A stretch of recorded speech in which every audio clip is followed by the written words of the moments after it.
Olá, queridos alunos, tudo bem? Eu sou a professora Sirlene, gostaria de dar as boas-vindas para vocês para a nossa aula número 1 de língua portuguesa para o 7º ano. Vamos conhecer o assunto da nossa aula, sobre o que é que nós vamos estudar, pessoal?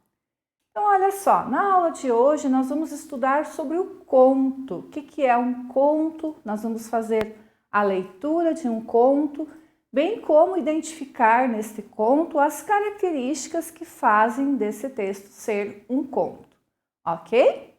Eu gostaria de pedir a vocês que vocês separassem um material para nós utilizarmos na aula de hoje, certo? Então, o caderno de vocês, deixem aberto lá na matéria de língua portuguesa, separa lápis, caneta, borracha, para a gente fazer algumas anotações durante a aula, combinado? Muito bem, então enquanto vocês vão se organizando com o material, a prof quer apresentar os objetivos da nossa aula. E quais são? Então nós temos por objetivo compreender, as características de um conto, como a professora já falou para vocês. Nós vamos entender por que é que um determinado texto tem essa nomenclatura, por que é que ele é chamado de conto. E lá no final da aula vocês terão uma atividade na qual vocês serão desafiados a criar um texto com essas características. Beleza, pessoal? Material na mão, vamos à nossa aula? Muito bem. Então, para começar, a prof fará a leitura para vocês de um conto que se chama A Orelha de Van Gogh. Eu trouxe aqui para vocês uma ilustração do Van Gogh. Então, quem que foi o Van Gogh? Ele foi um pintor, pós-impressionista holandês, e essa é uma obra chamada Autorretrato, que ele fez dele mesmo, uma pintura sobre si mesmo. Então, o conto se chama A Orelha de Van Gogh. Vamos conhecê-lo. A Orelha de Van Gogh. Estávamos, como de costume, à beira da ruína. Meu pai, dono de um pequeno armazém, devia aos seus fornecedores importante quantia e não tinha como pagar. Mas, se lhe faltava dinheiro, sobrava-lhe imaginação. Era um homem culto, inteligente, além de alegre.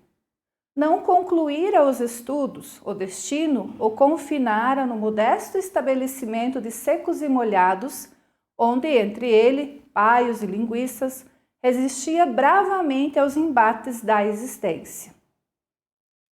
Os fregueses gostavam deles, entre outras razões porque vendia fiado e não cobrava nunca.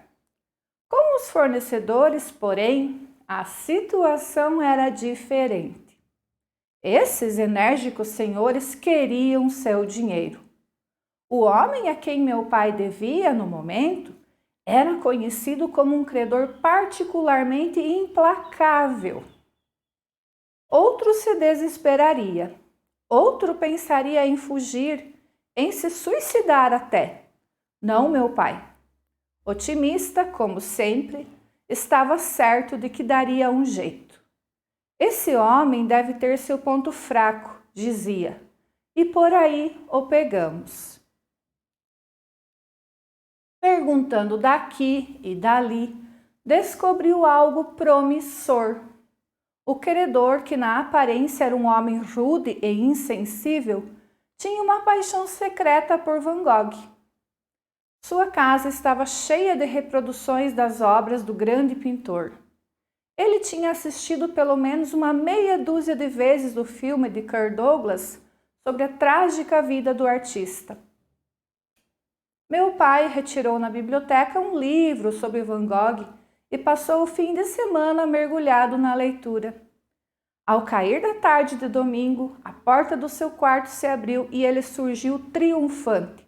Achei! Levou-me para um canto, eu, aos 12 anos, era seu confidente e cúmplice, e sussurrou, os olhos brilhando. A orelha de Van Gogh, a orelha nos salvará.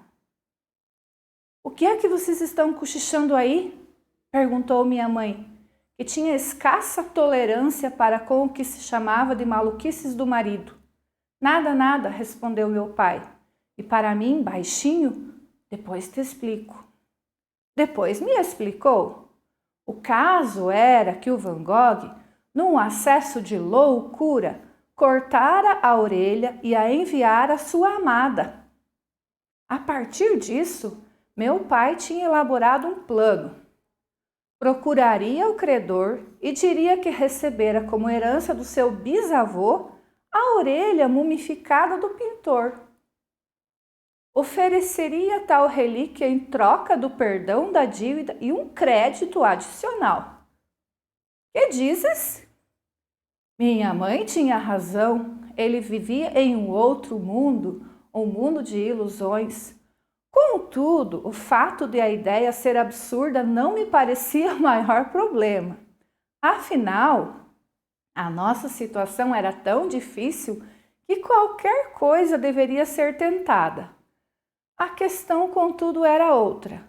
E a orelha? A orelha? Olhou-me espantado. Como se aquilo não tivesse ocorrido? Sim, disse eu, a orelha do Van Gogh. Onde é que se arranja essa coisa? Ah, ele disse, quanto a isso não há problema. A gente consegue uma no necrotério. O servente é meu amigo, faz tudo por mim. No dia seguinte saiu cedo, voltou ao meio-dia radiante, trazendo consigo um embrulho que desenrolou cuidadosamente. Era um frasco com formol, contendo uma coisa escura de formato indefinido. A orelha de Van Gogh, anunciou, triunfante. E quem diria que não era? Mas, por via das dúvidas, ele colocou no vidro um rótulo, Van Gogh, orelha. À tarde, fomos à casa do credor. Esperei fora enquanto meu pai entrava. 5 minutos depois voltou, desconcertado, furioso mesmo. O homem não apenas recusara a proposta, como arrebatara o frasco de meu pai e o jogara pela janela. Falta de respeito.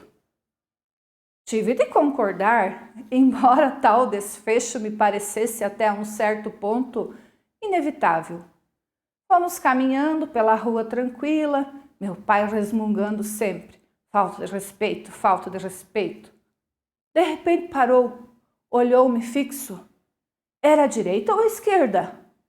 O quê? Perguntei sem entender. A orelha que Van Gogh cortou era a direita ou a esquerda? Não sei, eu disse, já irritado com aquela história. Foi você que leu o livro? Você é que deve saber? Mas eu não sei, disse ele desconsolado. Confesso que não sei. Ficamos um instante em silêncio, uma dúvida me assaltou naquele momento, uma dúvida que eu não ousava formular, porque sabia que a resposta poderia ser o fim da minha infância. Mas... E a do vidro? Perguntei. Era a direita ou a esquerda? Mirou-me aparvalhado. Sabe que eu não sei? Murmurou com voz fraca, rouca. Não sei. E prosseguimos, rumo à nossa casa. E se a gente olhar bem uma orelha, qualquer orelha, seja ela de Van Gogh ou não, verá que seu desenho se assemelha a de um labirinto. E nesse labirinto eu estava perdido e nunca mais sairia dele. Então, pessoal, esse é o nosso conto, né? Quem escreveu foi o Moacir Scliar, né? O autor do nosso conto. E aí, gostaram? O que vocês acham da preocupação do pai do menino? Será que ele estava certo em se preocupar se era a orelha direita ou a esquerda? Será que foi isso que fez com que o credor não aceitasse a orelha do Van Gogh? Vocês entenderam ali a história do que é que se trata, né? Um filho e um pai. O pai é dono de uma mercearia, ele vende fiado para todo mundo, por isso todo mundo gosta dele, porque ele vende fiado. Ele não consegue cobrar as pessoas que compram o fiado dele, porém o credor, quer cobrar a dívida. O que é o credor, pessoal? Por exemplo, se eu sou a dona da mercearia, vocês vendem para mim o que eu vou comercializar, eu tenho crédito para pagar para vocês. Eu comprei fiado de vocês também as mercadorias que eu vendi. Esse é o credor, é quem vendeu para o dono da mercearia e ele também comprou fiado, mas como ele vendeu essas mercadorias também fiado, ele não recebeu, agora ele não tem dinheiro para pagar. E aí que ele descobriu o segredo, né, desse homem, que ele amava Van Gogh, já tinha muitas obras, tinha assistido o filme da história dele várias vezes, e ele resolveu ter a brilhante ideia de dizer, né, que ele tinha herdado a orelha de Van Gogh do bisavô e agora queria trocar, né, a orelha pelo perdão das dívidas e ainda receber um crédito por isso, para ele pegar mais mercadoria. Não deu muito certo, né? Pois bem, se essa história é um conto, né, por que é que esse texto é um conto? O que é que faz dessa história ser um conto? É isso que a professora quer mostrar para vocês agora, tá? Então, primeiramente, nós precisamos saber que o conto, ele é uma narrativa curta, né? A prof deixou até em destaque aqui, né? Então, aqui vocês podem fazer a primeira anotação lá no caderninho de vocês. Então, escrevam lá, conto é uma narrativa curta, é uma história curta, que contém apenas um conflito, que é chamado também de clímax. Tá? E o que é esse conflito e o que é esse clímax? Vamos compreender? Então, o conflito é um acontecimento, é algo que acontece na história, que altera e complica a situação inicial dessa história, certo? E o clímax é aquele momento de maior tensão do nosso conto, é o ponto máximo da história, tá? Isso nós temos o nosso conto. Aonde que nós temos o nosso conflito na história? Então, a história inicia relatando, né, que o nosso pai, o pai do menino, personagem, tem uma mercearia, que ele vende fiado e os fregueses gostam disso. Até aí tudo bem, que ele tem uma dívida. Porém, no momento em que o narrador nos conta, nos relata que ele tem uma dívida, ele não tem como pagar, ele não tem o dinheiro, nós temos um conflito. Nós temos um problema. Algo aconteceu, né, pessoal, que atrapalhou a história dos nossos personagens, certo? Então, esse é o nosso conflito, ok? E o que é o clímax? A prof até colocou aqui para vocês também.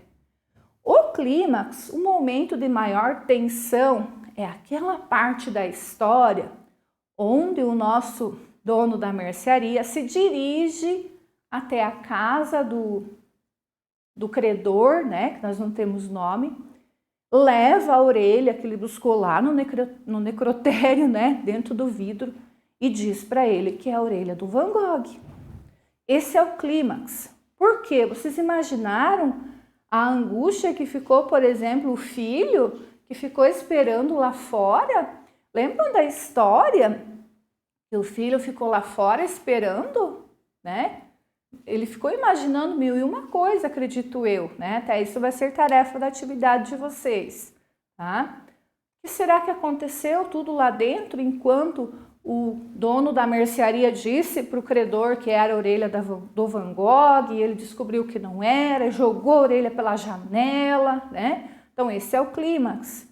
Nós não sabemos, né, o que é que aconteceu e enquanto o pai não saiu de dentro da casa e relatou ao filho o que aconteceu, nós também ficamos nessa expectativa, né? Será que a história vai colar, né, como a gente diz? Será que ele vai acreditar que é realmente a orelha do Van Gogh e vai ficar com essa orelha e ainda vai dar um crédito para o nosso dono da mercearia? Então esse é o clímax. É o ponto de mais tensão da história, de maior expectativa, tá? E quando a prof disse para vocês que o conto é uma história curta, talvez vocês podem estar se pensando assim, puxa, mas a história era bem comprida. Tudo bem, a princípio pareceu, mas eu trouxe alguns livros aqui para vocês que eu quero mostrar para vocês perceberem a diferença entre uma história curta, que é um conto, e uma história que não é um conto, tá? Então eu fiz assim, ó, eu separei lá na minha casa 2 livros do mesmo autor. 2 livros de Machado de Assis. Esse aqui é um livro de contos. O título já diz, ó, O Alienista e Outros Contos. Então, aqui dentro desse livro, eu tenho várias histórias, vários contos, todas do mesmo autor. Tá? Se eu for observar aqui no sumário, no índice, que é a mesma coisa, né? Eu vou ter a relação de contos. Vocês vão perceber que não é apenas um conto. Olha só, quantas histórias eu tenho no mesmo livro? Quantos contos eu tenho? Se eu for contar, eu tenho 1, 2, 3, 4, 5, 6, 7, 8, 9, 10 contos. Então, esse livrinho aqui, ó, ele tem 10 contos. Começa o primeiro conto aqui na página 20. Aqui na página 20. Porque antes eu tenho dados do autor, dados do período histórico em que a obra foi publicada, né? Então, começa na página 20. A narrativa dos 10 contos termina na página 104. E eu tenho 10 contos. Vejam que não são muitas páginas por história, né? Por conto. Por exemplo, o conto número 1, que é o conto do título, O Alienista, é da página 20 até na página 54. Então, não é muito, né, o tamanho da história. Vou achar aqui para mostrar para vocês. Olha o pedacinho que é, né? Não é comprido o conto, ele é uma história curta. E os demais contos são menores ainda. O do título, O Alienista, é o mais extenso. Então, quando a prof diz que o conto é uma história curta, é isso que vocês precisam compreender, tá certo? Eu tenho vários contos no mesmo livro, ok? E olha a diferença, pessoal, desse livro aqui, também de Machado de Assis, que se chama Ressurreição. Esse não é um livro de contos, é uma história só. Ó, eu tenho todas as páginas, que vai até a 106, vejam que é praticamente a mesma quantidade de páginas, né? Esse tem 104, tem 10 contos. Esse tem 106 e é uma história só, porque esse não é um conto, certo, pessoal? Eu trouxe mais um livro de contos para mostrar para vocês, que é esse aqui, ó, Contos Escolhidos, do Arthur Azevedo, para fixar para vocês o seguinte, né? Em algumas situações a gente vê a seguinte frase sobre o conto, que o conto não vai constituir um livro. O que isso quer dizer? Um conto nunca vai ser apenas um livro igual esse aqui, A Ressurreição, onde eu tenho uma história só. Eu posso ter um livro de contos no qual eu tenho vários, né, contos de um mesmo autor ou de autor diferentes. Por quê? Porque eles são histórias curtas, pessoal. Entendido? Né? Então, isso que precisa ficar bem claro. Esse aqui, por exemplo, tem muitos contos, ó, bem mais que 10. Olha a listinha de títulos, né, de contos que tem no mesmo livro, tá certo, pessoal? Então, isso quer dizer que as histórias são curtinhas. Eu posso ler o conto também de maneira intercalada, eu não preciso ler na sequência. Por exemplo, aqui eu tenho O Velho Lima, que é o primeiro conto. Mas se eu quiser ler lá um conto lá do meio, O Telefone, por exemplo, por primeiro, que me chamou mais atenção, eu posso. Agora, eu não posso fazer isso nesse livro aqui, A Ressurreição. Aqui eu tenho que ler capítulo por capítulo, senão eu não vou compreender a história, porque aqui é uma história só, e aqui são vários contos. Cada conto é uma narração.